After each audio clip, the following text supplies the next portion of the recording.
اتفضل فين بس رجعي يا حبيبتي ماما. ايوه بس رايحه فين انت؟ انت رايحه فين؟ يلا مع السلامه كده. خلود يعني ايه يا احمد معاكي في الشغل؟ انت بتزعلي ليه؟ يعني النص ساعه اللي انت تقعدي معايا فيها تقول لي بكلم احمد؟ معلش والله ما انت فاهم برضو الشغل وسايب. يعني ايه شغل؟ طز في الشغل، اهم حاجه جوزك. هزعق اهو انام. يا استاذه انت اصلا ما بتشوفنيش. اشوفك؟ حاضر هبقى اجيب لك شغاله. يا استاذه المشكله مش في الشغاله، هتجيبي شغاله ليه؟ امال انت لازمتك ايه يا استاذه؟ زعق بقى براحتك. مش هرد عليك اصلا. هاتي الشغاله. يا نور تعالي يا هدير. تعالي. انا جبت لك هدير كده عشان تظبط الشقه وكده، عشان انا جايه من الشغل تعبانه قوي. وهدير دي ايه يعني شغاله؟ اه. طب انا عايز اتكلم معاكي في موضوع. ماشي مش وقته. امال امتى يا خلود؟ مش وقته يا نور، انا لسه جايه من الشغل تعبانه ومش قادره وعايزه انام عشان عندي شغل الصبح. اتفضلي يا خلود. قولي لي انت اسمك ايه؟ انا اسمي هدير. طب يا هدير معلش ممكن تجيبي لي بس كوبايه حاجه ساعه عشان نعرف نتكلم؟ من عينيا يا بيه. والله بنت محترمه جدا، شكلها هتعمر. اتفضل يا بيه. تسلم ايدك. تؤمرني باي حاجه؟ تعالي يا هدير اقعدي. ما يصحش يا بيه. اقعدي يا هدير اقعدي. انا اللي بقول لك. قولي لي يا هدير انت متجوزه؟ لا. بجد؟ ايه رايك يا هدير لو تتجوزيني؟ ازاي يا بيه انت حضرتك متجوز؟ بس مش عارف حاجه يا هدير.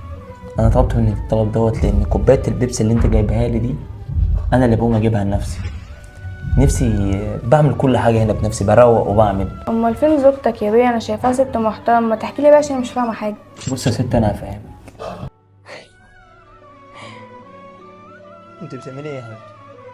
بتكلمي مين؟ ده احمد. مين؟ زمايلي معايا في الشغل. يعني ايه زمايلك؟ مش فاهم. زمايلك يعني مين؟ ومين احمد ده اللي انت لسه؟ معايا في الشغل فيها حاجه يعني ولا ايه؟ يعني ايه يا احمد معاكي في الشغل؟ انت بتزعلي ليه؟ يعني النص ساعه اللي انت تقعدي معايا فيها تقول لي بكلم احمد؟ معلش والله ما انت فاهم برضو الشغل وسايب. يعني ايه شغل؟ طز في الشغل، اهم حاجه جوزك. هزعق اهو انام. يا استاذه انت اصلا ما بتشوفنيش.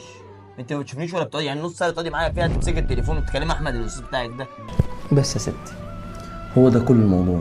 يا بيه بس انا خايفه ان هي تشوفني ان انا حد وحش او ان انا خدتك منها وخطفتك وكده. يا بنتي خطفتني ايه؟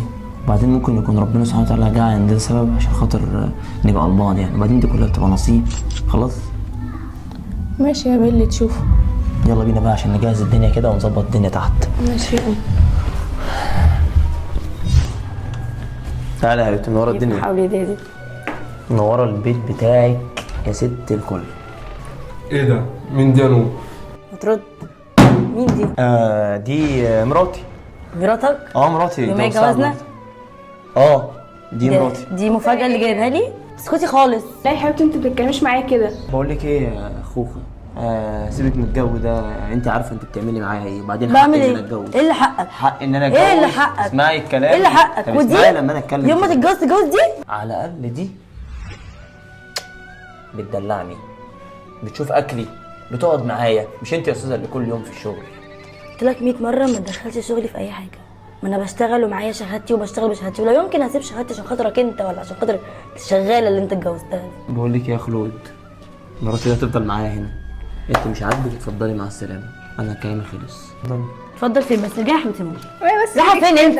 انت رايحة فين؟ داخلة يلا عليك. مع السلامة كده. خلود ده كده بيه خالص. شقتها. شقة مين؟ بقول لك شقتها. شقة مين؟ خلاص مش بقت مراتي. ايه اللي خلاص؟ يا ريت بس قبل ما تقول مراتك تبص اللي هي شغالة. اتفضلي يا نور احتراما لاختي وتخرج من بيتك اللي انت بتقول بيتك، بدخل فيه اللي انت عايزه. يا عم امين. ماشي خد يلا يا اتفضل بنتي. عند امها، ولو ليها حق يوصلها لحد عندها. ماشي. بلاش كلب بنت متجوزه.